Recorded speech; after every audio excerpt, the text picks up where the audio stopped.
There already are, have been, and will be further efforts at the state level to deal with the sharing of pornographic materials in our schools that we all know is inappropriate, that is illegal to present children with pornographic material already.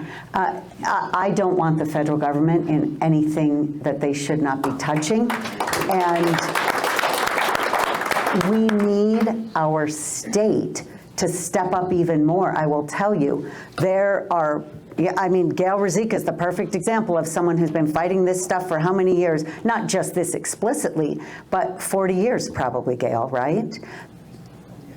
Yeah, I mean, we need more people actively involved at the state level. This should not be addressed federally, in my estimation. I think you would agree with me on that. Except where federal funds are involved. Okay, yeah, all right, very good, except where federal funds are involved. But we need strong state laws on this and stronger state laws. I will tell you, I sat in a committee hearing with Ken Ivory last summer, when he was working on some legislation that would, how do I say it? Let's just say there was a lot of defiance in the schools as far as applying the law that had already been passed the session before. And so he figured out ways that it needed to be a little tighter.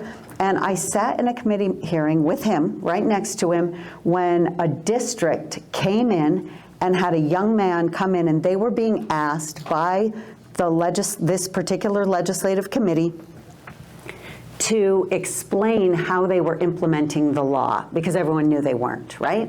They brought in a young man who, instead of talking about what they were asked to be there to talk about, testified that his rights to free speech were being violated by this law.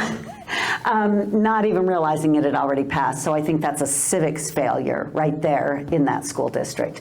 But, you know, we need those at the local level held accountable when they violate the laws that are already in place. I think the biggest problem we have right now, we see it on the southern border, we see it in a host of areas federally, and we are seeing it, as you said, at the state and local level as well, is a refusal to enforce current laws that are already on the books.